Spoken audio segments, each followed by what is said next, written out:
अमृतवाणी अब ज्ञान अमृत भक्तों को पिलाने वाली है। बहु जन्मों के अज्ञान तिमिर क्षण भर में मिटाने वाली है। यह ईश कृपा की धारा अब भक्तों पर गिराने वाली है। मानव को उसके सतपथ का यह बोध कराने वाली है। अमृतवाणी, अमृतवाणी। पकड़ी पकड़ी जगत को राष्ट्र परम गुरु आय। श्वेत ध्वजा अध्यात्म की भूमंडल फहराए।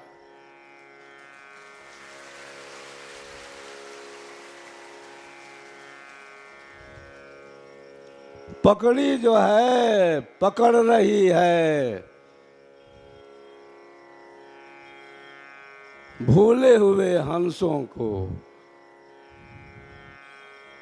सोए हुए हंसों को। सदगुरु के जो हंस हैं संपूर्ण भूमंडल में फैले हुए हैं। कोई जगे हैं और कोई सोए हैं। विहंगम योग के प्रणेता सदगुरु सदाफल देव जी महाराज ने जीवन के अंतिम क्षण में शरीर छोड़ने के करीब 15 मिनट पहले कुछ भविष्यवाणियां की थी, संदेश दिया था, उद्घोषणा की थी। वह भविष्यवाणी क्या थी? योगी मरता नहीं है। वह भविष्यवाणी क्या थी? योगी शरीर का त्याग करता है। सदगुरुदेव कभी नहीं कहे कि मैं मर रहा हूं। हमेशा यही कहते रहे कि योगी जो है शरीर को छोड़ता है, योगी शरीर का त्याग करता है। मृत्यु के विषय में कहते थे सदगुरुदेव कि मृत्यु जो है क्रीड़ा है, मृत्यु एक खेल है योगी के लिए। भविष्यवाणी के क्रम में सदगुरुदेव ने कहा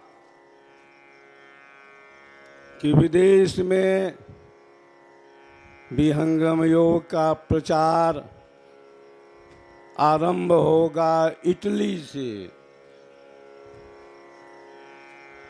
जर्मनी से, फ्रांस से,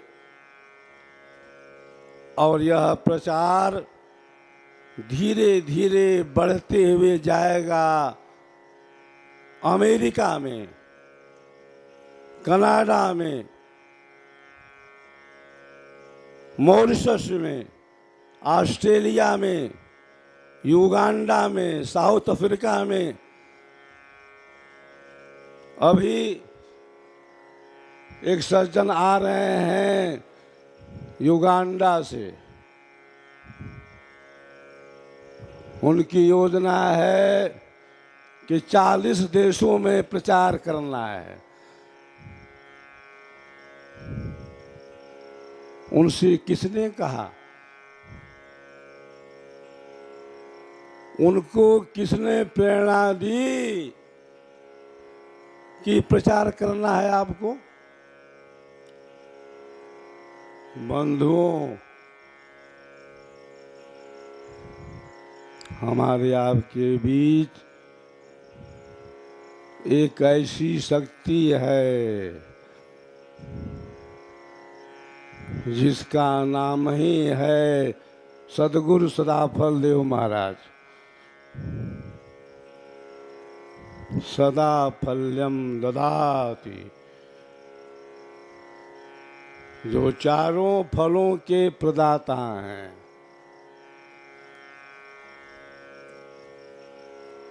सदगुरुदेव ने भविष्यवाणी के क्रम में कहा कि मेरे हंस हंसनी पूरे भूमंडल में फैले हुए हैं। समय से मेरे उत्तराधिकारी आचार्य, उपदेष्टा, दूत, सिपाही, संदेशी जाएंगे और प्रचार हो जाएगा।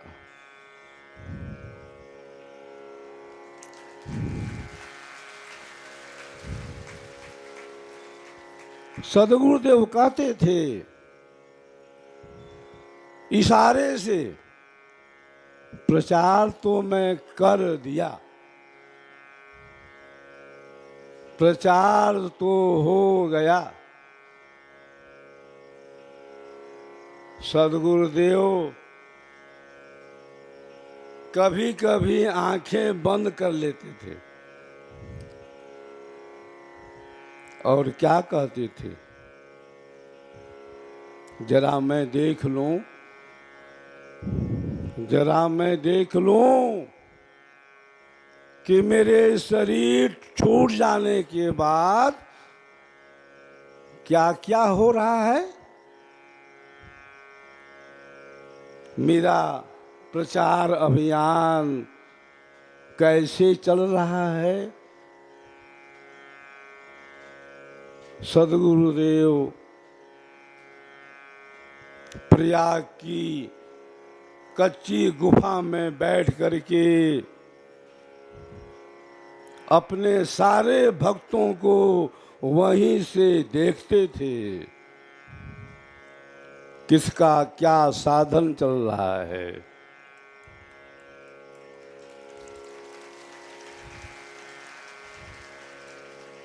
किसकी कैसी आस्था है,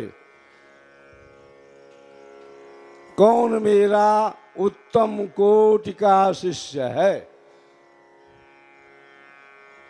कौन मेरा मध्यम कोटि का शिष्य है, कौन मेरा कनिष्ठ कोटि का शिष्य है, किसकी संज्ञा अधम की है और कौन शिष्य मेरा अधमाधम की कोटि में है।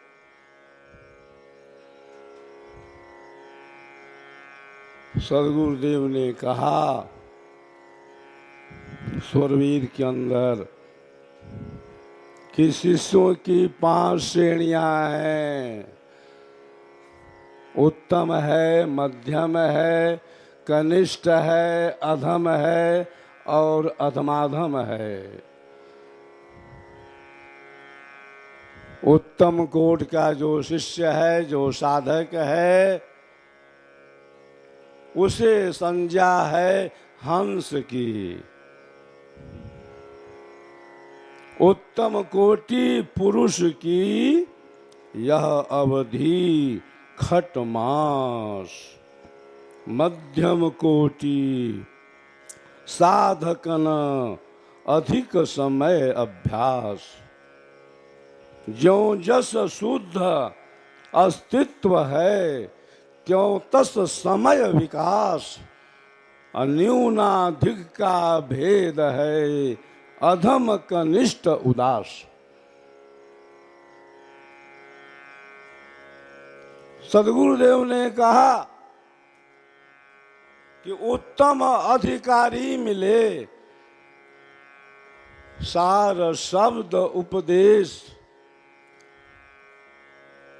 सदगुरु सैन लखावही नई भाषण आदेश। प्रवचन हम करते हैं, व्याख्यान हम देते हैं। प्रवचन व्याख्यान की भी एक श्रेणी है, एक भूमि है, एक मंडल है, एक केंद्र है। कहां से प्रवचन होता है,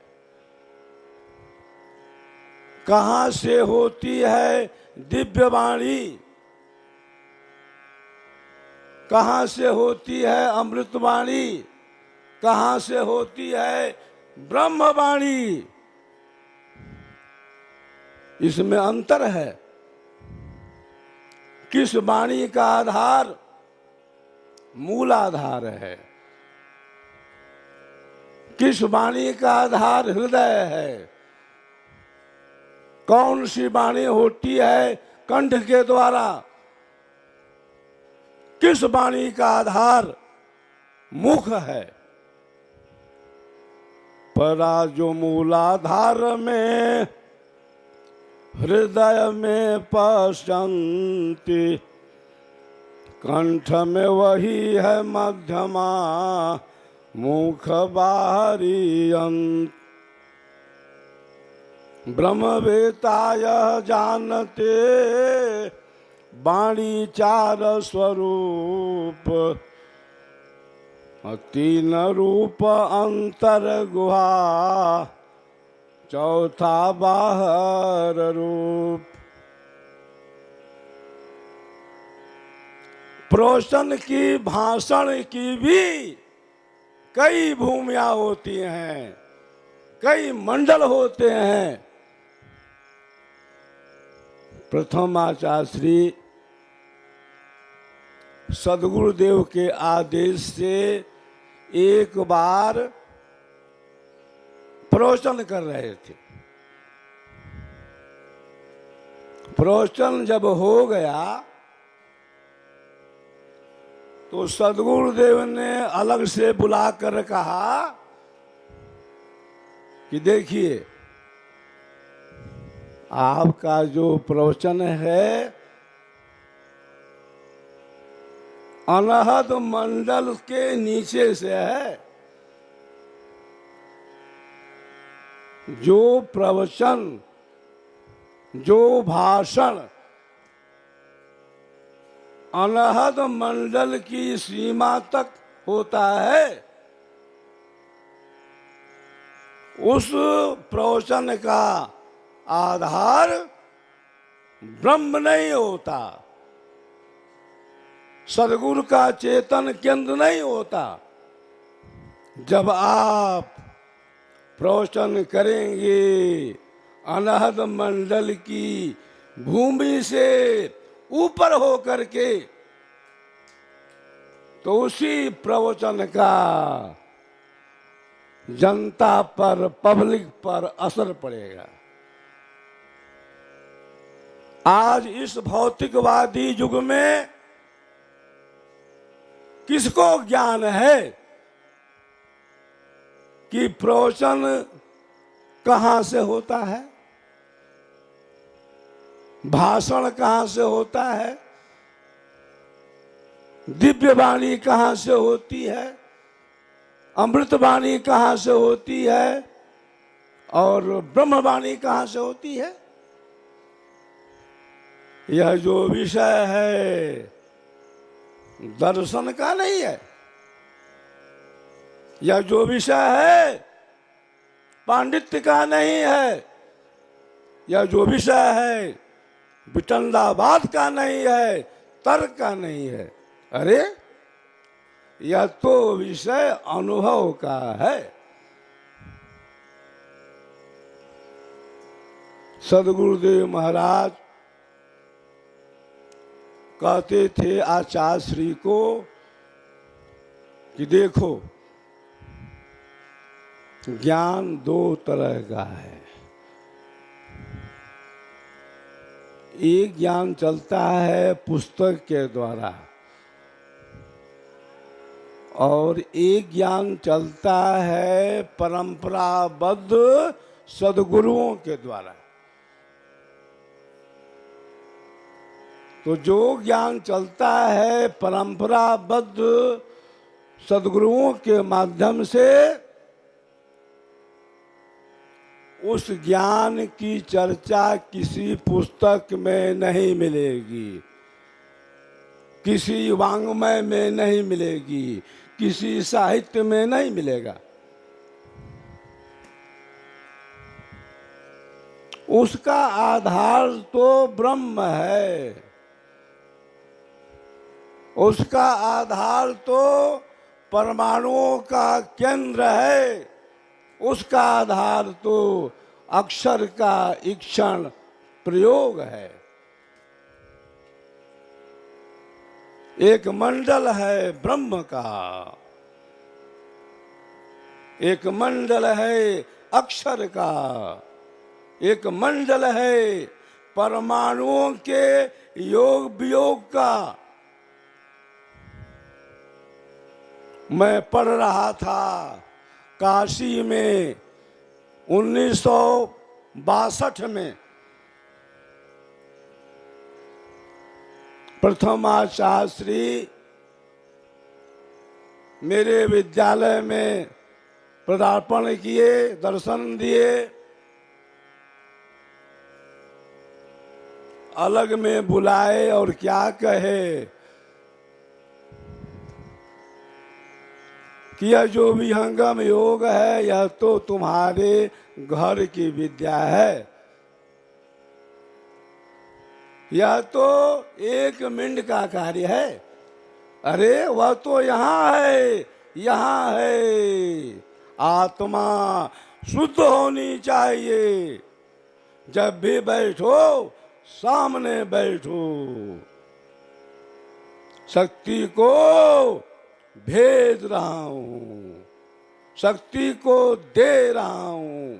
अरे तुमको मालूम नहीं पड़ रहा है, शक्ति जा रही है। आत्मा शुद्ध होनी चाहिए।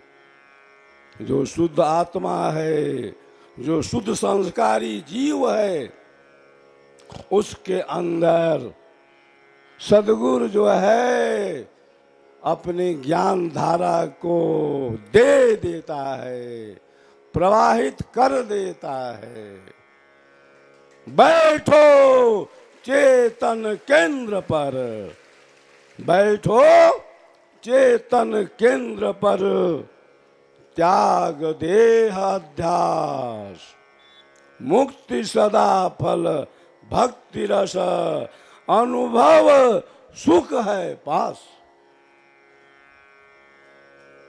कहाँ बैठेंगे? आपकी बैठक कहाँ होगी?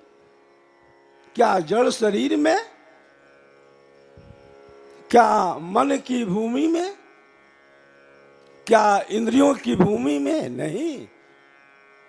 आपकी बैठक जो होगी उसकी भूमि जड़ नहीं होगी, उसकी भूमि चेतन होगी। जिस मंडल में योगी जो है अपनी चेतना को स्थिर करता है, जहां पर बैठ करके अपनी आध्यात्मिक शक्ति का प्रयोग करता है। मैंने भी जीवन काल में बहुत सा प्रयोग किया, बहुतों को शक्तिपात किया, बहुतों की चेतना को ऊर्ध्व किया, बहुतों की ब्रह्मनाड़ी को खोला, और कुछ तो ऐसे निकल गए कि शक्ति दी गई, शक्ति भेजी गई और शक्ति ने काम ही नहीं किया। शक्ति जो है टकरा गई और टकरा करके वापस चली आई। प्रथम आचार्य श्री कहते थे कि जो सदगुरु का भक्त होता है, सदगुरु का शिष्य होता है, सदगुरु का हंस होता है, उसके अंदर सदगुरु की जो शक्ति है, सदगुरु की जो धारा है, सदगुरु का जो प्रवाह है, सदगुरु की जो स्वाति है, बहुत जल्दी कार्य करना आरंभ कर देती है। और जिसका गुरु के प्रति भाव नहीं है, जिसके अंदर दीनता नहीं है, अधीनता नहीं है, जो अमानी नहीं है, जिसके अंदर छल है, कपट है, दुराग्रह है, जिसकी भावना कुत्सित है, उसके अंदर शक्ति जाती है, टकराती है और चली आती है। मेरे जीवन में भी ऐसा बहुत हुआ। इसके बाद मैंने निश्चय किया कि शक्ति अब किसी के पास नहीं भेजना है, शक्ति अब किसी को नहीं देना है। शक्ति जाती है, शक्ति को वे संभालते नहीं हैं, शक्ति का वे मिसयूज करते हैं, गलत प्रयोग करते हैं। शक्ति के भी कई प्रकार हैं। एक शक्ति वहां पर है जहां पर ब्रह्म विद्या विहंगम योग का विशुद्ध आध्यात्मिक बल है।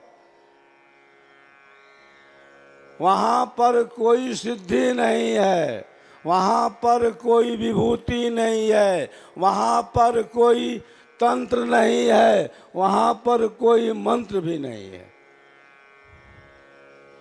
वहां पर विहंगम योग का विशुद्ध आध्यात्मिक योग बल है। उस बल को पाने के लिए आवश्यकता जो है फिलॉसफी पढ़ने की नहीं है, व्याकरण पढ़ने की नहीं है। वह बल, वह शक्ति जो है सदगुरु दूसरी महान आत्मा के अंदर प्रवाहित कर देता है, दे देता है। जिस तरह से परमात्मा है, जिस तरह से आत्मा है, जिस तरह से काल है, जिस तरह से प्रकृति है, जिस तरह से अक्षर सत्ता है, उसी तरह से सदगुरु भी एक सत्ता है जो व्यापक है। उस सत्ता का बंधुओं कभी नाश नहीं होता। अखंड मंडलाकारम व्याप्तम येन चराचरम तत्पदम दर्शितम मेन तस्मै श्री गुरुवे नमः। ब्रह्मानंदम परम सुखदम केवलम ज्ञानमूर्तिम द्वंद्वातीतम गगन सदृशम तस्मस्यादिलक्षणम एकम नित्यम विमलमचलम सर्वधि साक्षिभूतम भावातीतम त्रिगुणरहितम सद्गुरुम तम नमामि। उसी महान सत्ता के विषय में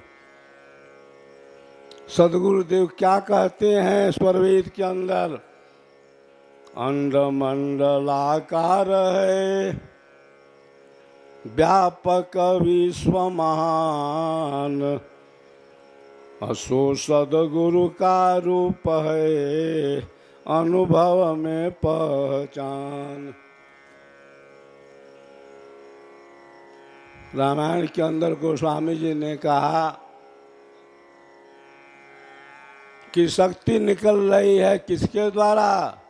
नखों के द्वारा। श्री गुरु पद नख मणिगण ज्योति,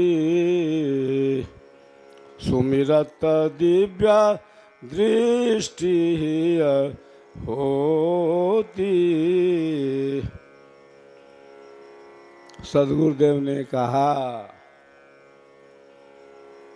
कि शक्ति निकलती है केवल नखों के द्वारा ही नहीं, अरे शक्ति तो निकलती है नैनों के द्वारा भी, शक्ति तो निकलती है वाणी के द्वारा भी।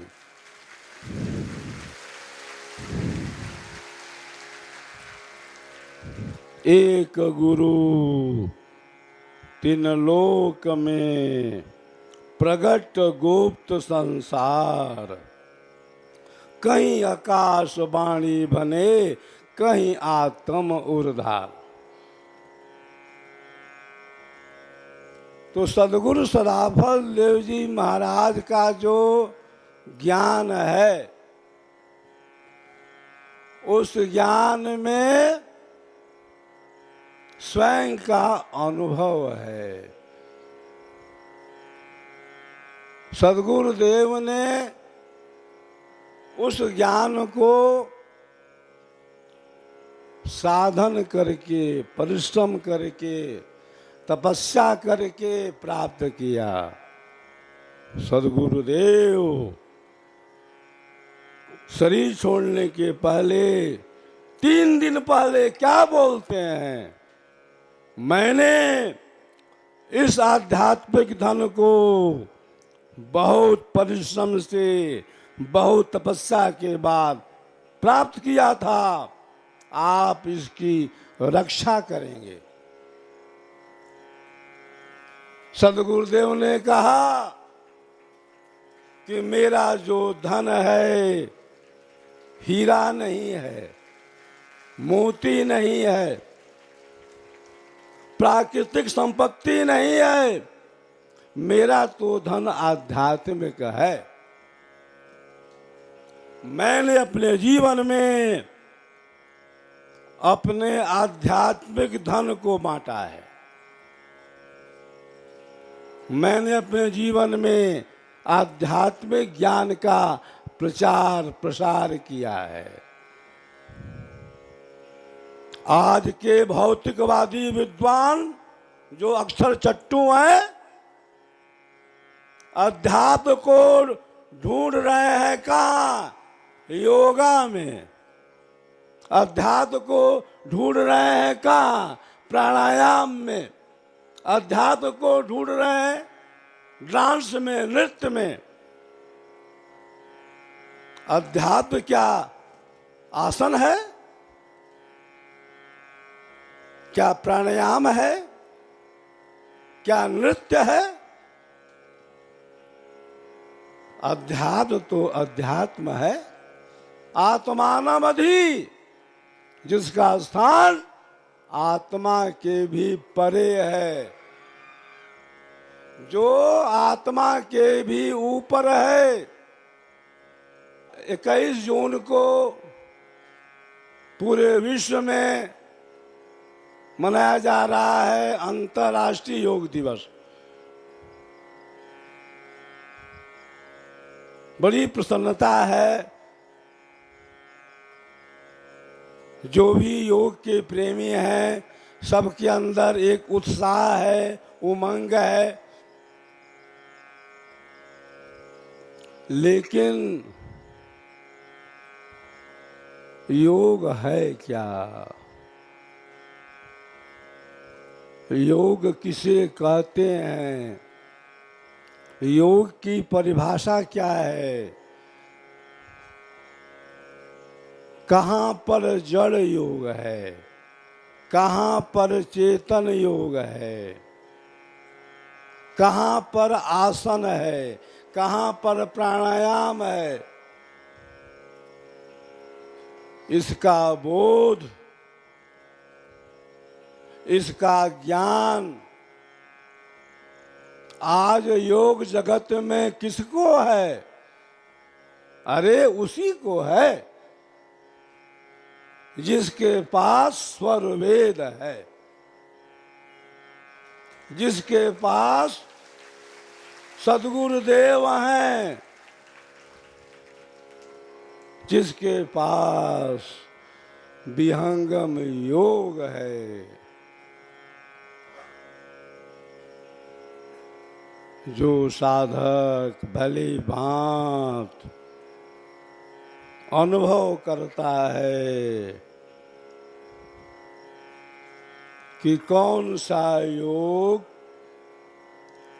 शरीर का है, कौन सा योग मन का है, कौन सा योग बुद्धि का है, कौन सा योग प्राण का है, और कौन सा योग आत्मा का है, और कौन सा योग आत्मा से परे अक्षर का है। योग दिवस आप मनाएंगे, यह बड़े ही हर्ष का विषय है, लेकिन मैं सारे भूमंडल के जो भी योग प्रेमी हैं उनको यह संदेश देना चाहता हूं कि योग जो है केवल आसन नहीं है, योग जो है केवल प्राणायाम नहीं है। आसन प्राणायाम को योग की सीमा में बांध करके अरे आप लोग योग का उपहास कर रहे हैं। योग को अगर किसी सत्ता ने जाना, योग को अगर किसी सत्ता ने अनुभव किया, तो वह सत्ता आज भूमंडल में एक ही है, जिसका नाम है सद्गुरु सदाफल देव जी महाराज।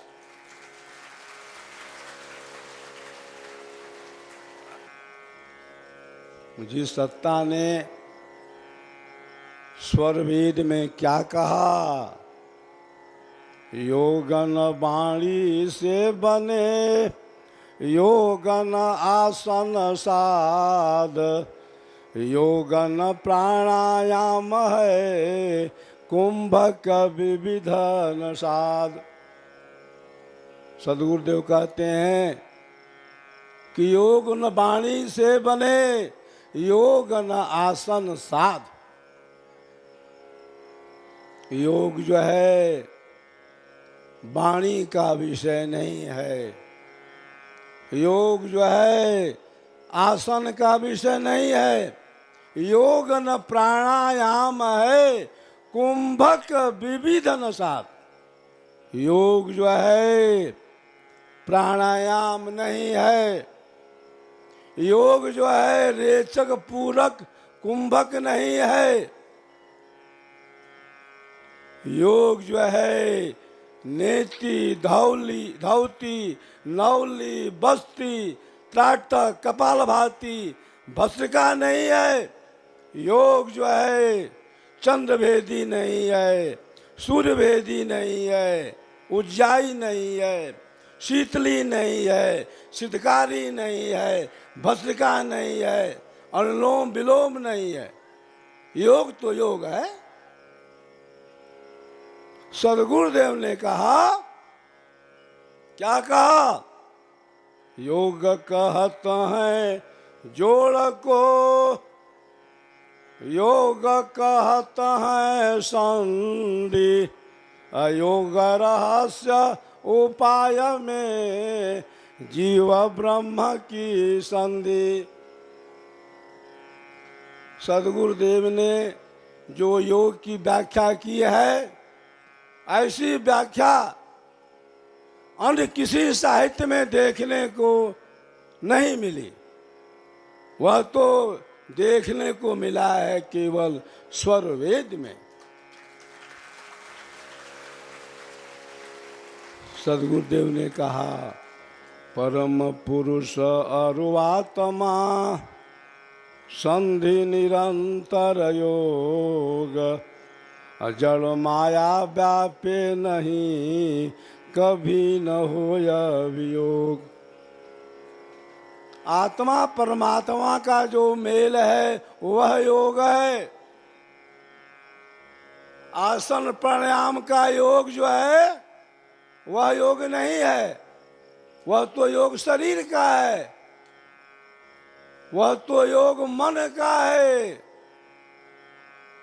जिस योग के द्वारा आत्मा परमात्मा को प्राप्त करता है वह तो योग विहंगम योग है।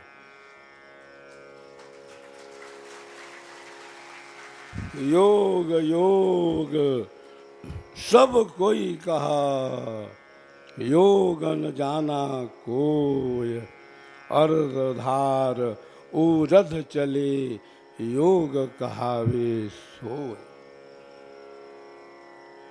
जो हमारी चेतना संसार के भोगों में है, संसार के माई पदार्थों में है, उपरम हो जाती है, ऊर्ध्व हो जाती है, जब मन का माया का अभिमान मिट जाता है, उस काल में जो योग होता है वही योग है। आसन प्राणायाम की महत्ता है, महत्ता रहेगी, इसकी उपयोगिता है, उपयोगिता रहेगी, इसका लाभ है, इसका लाभ रहेगा। लेकिन योग को आसन प्राणायाम की सीमा में बांध देना, योग का उपहास करना होगा। तो अंतर्राष्ट्रीय योग दिवस पर सारे भूमंडल के जो भी योग प्रेमी हैं उनको मैं यह संदेश देना चाहता हूँ कि योग तो आत्मा परमात्मा का मेल है, योग तो जीव ब्रह्म का मेल है। योग जो है आसन प्राणायाम नहीं है, आसन प्राणायाम योग का एक अंग है। ऋषि पतंजलि ने अपने योग शास्त्र में योग के 8 अंग माने हैं, यम नियम आसन प्राणायाम प्रत्याहार ध्यान धारणा और समाधि। ये योग के 8 अंग हैं। तो आसन प्राणायाम अपने में कभी भी योग नहीं है, वह तो अपूर्ण योग है। जिस योग का संबंध तुम्हारे शरीर से है, तुम्हारे मन से है। योग की तो पूर्णता वहां पर है जहां पर विहंगम योग है, जहां पर ब्रह्म विद्या है, जहां पर सहज योग है, जहां पर मीन मार्ग है, जहां पर देवयान पथ है। धरि पताल गति फिरत आकाशा, अश्च चक्र तब होया विकासा। संपुट कमल फूल गुरु भेदा, अर्ध ऊर्ध मुख अनुभव वेदा। शेष कंप का मेरु थिराई, मारी कुंडली बाहर जाई। अक्षर धनुष भेद गम ताना, सुरति तीर सतपुरुष निशाना। शक्ति जो है कई तरह की है, शरीर के अंदर भी शक्ति है, मन में भी शक्ति है, प्राणों में भी ओज है, मेधा में भी शक्ति है, विचारों में भी शक्ति है, इंद्रियों में भी शक्ति है। माया की शक्ति एक अलग है। माया जाल अपार बझे तामे संसारा। एक ब्रह्म की भी शक्ति है, माया का भी विस्तार है और विस्तार है ब्रह्म का भी। एक शक्ति है जो शरीर की शक्ति से, मन की शक्ति से, प्राणों की शक्ति से, इंद्रियों की शक्ति से, विचारों की शक्ति से, मेधा की शक्ति से अलग है। वही शक्ति जो है आपकी अपनी शक्ति है। विहंगम योग का जो दर्शन है, विहंगम योग की जो फिलॉसफी है, वो क्या बतलाती है कि अपनी शक्ति को पहचानो,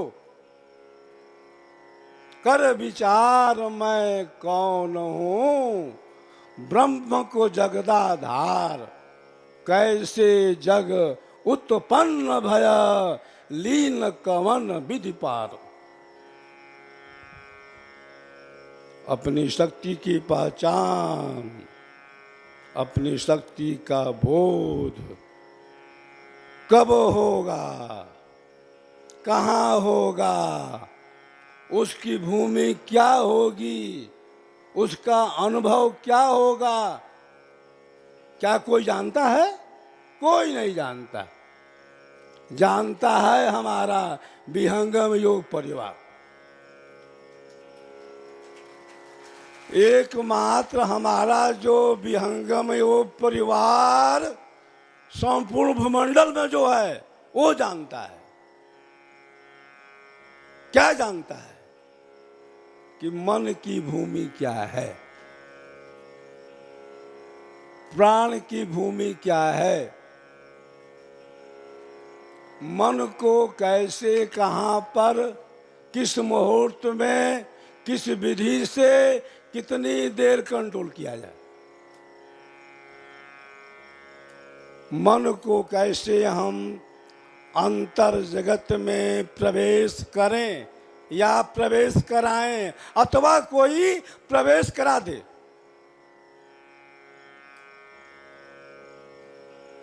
इतना ही नहीं, हमारा भूमंडल का विहंगम योग परिवार ये भी जानता है कि मन कहाँ से चला है, मन का उद्गम स्थान क्या है,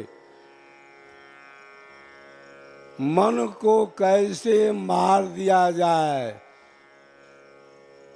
हम बातों बात में कहते हैं अमन चैन की बात। अमन चैन का मतलब क्या है? जहां मन न हो। तो बंधुओं, यह जो ज्ञान है आज विश्व में कहां पर है, किसके पास है? यह ज्ञान तो वहीं पर है जहां पर हमारे सदगुरु पितर हैं, जहां पर स्वर वेद है। एक मंडल है जहां पर एक विशेष समय में बैठ करके योगी जो है आवाहन करता है, बुलाता है।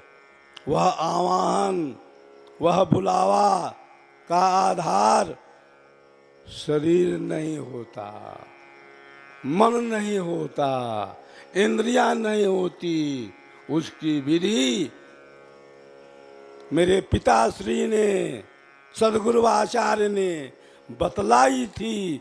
शरीर छोड़ने के 3 मास पहले गुफा में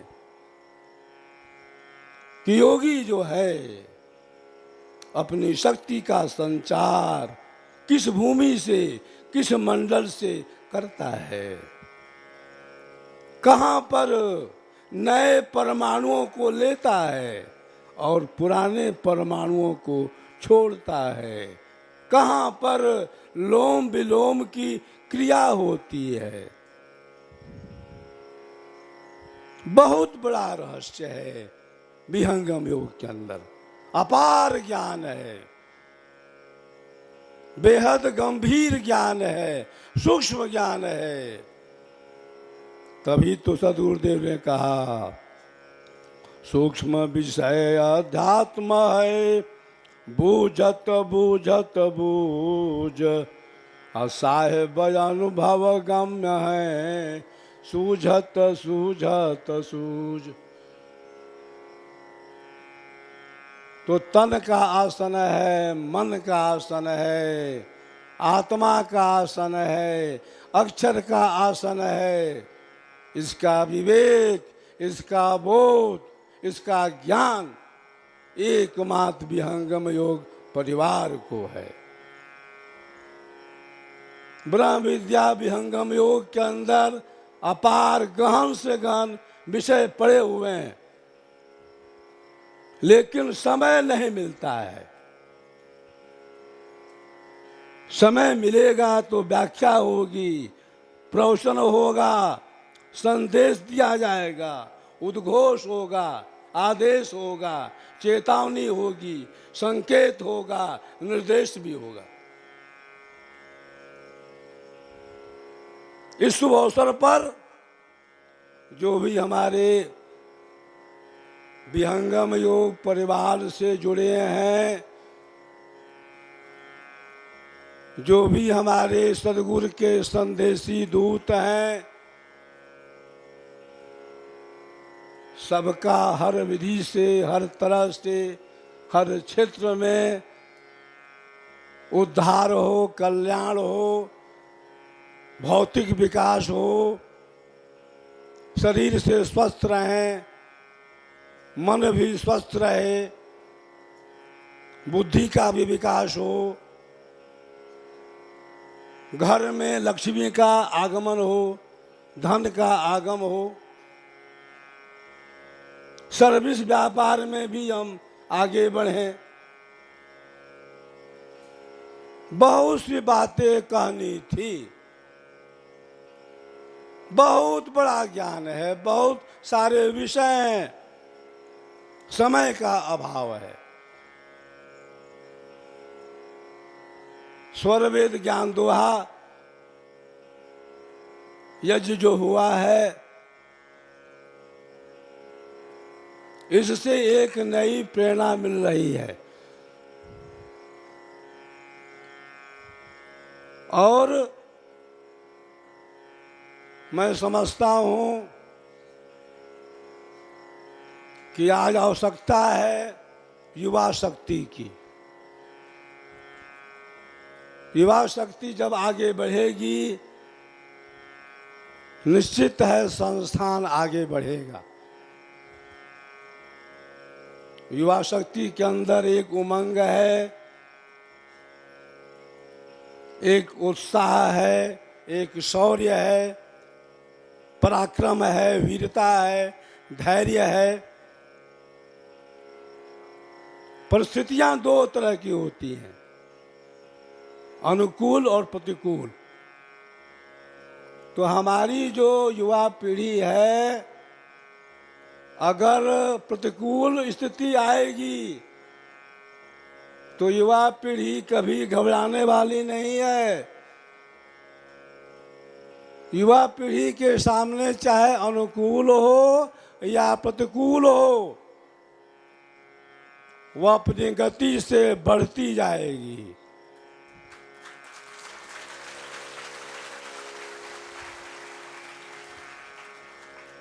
अगर परिस्थिति प्रतिकूल है तो उदास नहीं होगी, धैर्य नहीं खोएगी,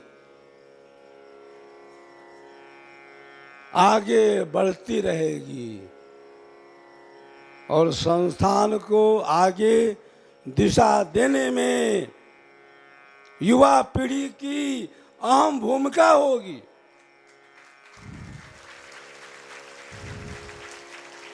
जो भी युवा पीढ़ी के हमारे सिपाही हैं, कर्मठ हैं, सबको मैं साधुवाद देता हूं, आशीर्वाद देता हूं कि अपने विचारों से, अपने कार्यों से विहंगम योग के प्रचार प्रसार में दिन दूना रात चौगुना वृद्धि करें। ज्येष्ठ आत्म विज्ञान देव महाराज का जो संकल्प है, स्वरवेद का जन जन में प्रचार, जन जन में प्रसार, विज्ञान देव महाराज यही चाहते हैं कि हिंदू धर्म के अंदर जो साहित्य हैं, जिनका प्रचार गांव गांव में है, घर घर में है, उसी तरह से स्वरवेद का प्रचार गांव गांव में हो, घर घर में हो, हर जिले में हो, हर प्रखंड में हो। इस कार्य को हमारी जो विहंगम योग संस्थान की युवा पीढ़ी है वह करने वाली है और वह करके रहेगी, क्योंकि उसके अंदर एक विशेष ऊर्जा है, एक विशेष उत्साह है।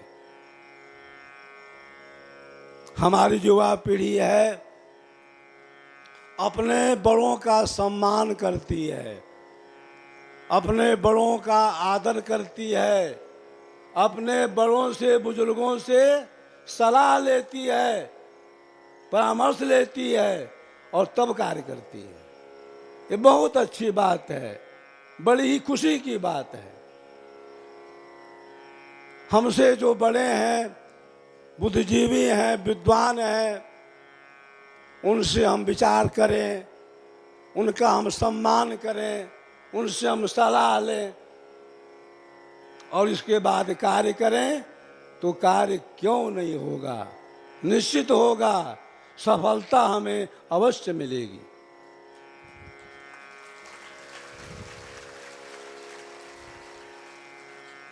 अंत में मैं यही कहना चाहूँगा कि जो भी हम विहंगम योग परिवार से जुड़े हुए हैं, सद्गुरु के निर्देश में रहें, सद्गुरु के आदेश में रहें, सद्गुरु के नियंत्रण में रहें, मनमानी अपने मन से कोई बात न करें, कोई सिद्धांत न फैलावें, सभी अनुशासन में रहें। अनुशासन में रहेंगे, मर्यादा में रहेंगे, सिद्धांत के अनुकूल कार्य करेंगे, तभी जो है सद्गुरु का जो संकल्प है विश्व प्रचार का अवश्य पूरा होगा। उत्तम स्वाति भृंग की, उत्तम स्वाति भृंग की, उत्तम शिष्य समाय, अधिकारी गुरुपद मिला, विश्व ध्वजा फहराय। बोलिए सद्गुरुदेव की। स्वरवेद महामंदिर धाम वाराणसी। स्वरवेद अमर हिमालय योगी अनंत श्री सद्गुरु सदाफल देव जी महाराज द्वारा योग की शीर्ष अवस्था में अनुभूत परमात्म ज्ञान की दिव्य अभिव्यक्ति है। इस अद्वितीय आध्यात्मिक महाग्रंथ के पठन मात्र से हमारा भौतिक एवं आध्यात्मिक उत्थान होने लगता है। स्वरवेद का हर दोहा हमारे अंतर में ज्ञान का प्रकाश भर देता है। इस ग्रंथ को जन जन तक पहुंचाना मानव मात्र की श्रेष्ठ सेवा है। स्वरवेद महाग्रंथ को समर्पित स्वरवेद महामंदिर निर्माण में अपना सहयोग देकर इस दिशा में हम भी अपना योगदान दे सकते हैं। देश की सांस्कृतिक राजधानी वाराणसी में बन रहा साधना केंद्र स्वरवेद महामंदिर अत्यंत दिव्य एवं विलक्षण है, जो विश्व भर के आकर्षण का केंद्र होगा। 20,000 साधकों से अधिक क्षमता के साथ कुल 64,000 वर्ग फुट में बन रहे इस विशाल सप्ततलीय महामंदिर को 6 लाख वर्ग फुट संगमरमर से सुसज्जित किया जा रहा है। यहाँ वर्ष भर विश्व के कोने कोने से आए विभिन्न जाति धर्म के लाखों जिज्ञासु अलौकिक विहंगम योग साधना द्वारा परम शांति का अनुभव करते हैं। अध्यात्म भारत की आत्मा है। भारतीय ऋषि परंपरा का अद्भुत स्वरूप प्रस्तुत करता स्वरवेद महामंदिर भारत की नींव मजबूत करेगा। इस दिव्य महामंदिर की दीवारों पर स्वरवेद के सभी 5,000 दोहों के साथ वैदिक ऋचाओं एवं साहिब कबीर की वाणियों को उत्कृष्ट मकराना संगमरमर पर उत्कीर्ण किया जा रहा है। परिसर में स्थित विशाल गौशाला गौ सेवा का अद्भुत अवसर प्रदान करती है। दर्शनार्थियों हेतु सुविधा युक्त अतिथि भवन है। आइए देश के इस विशालतम आध्यात्मिक केंद्र के निर्माण के महान अनुष्ठान में अपना योगदान देकर आप भी यश के भागी बने। सेवा के इन दुर्लभ अवसरों का लाभ प्राप्त करके ही मनुष्य अपने जीवन को कृतार्थ करता है। बैंक खाता विवरण है Swarved Mahamandir trust, HDFC bank, Varanasi. Account संख्या 1087 145 0000 016।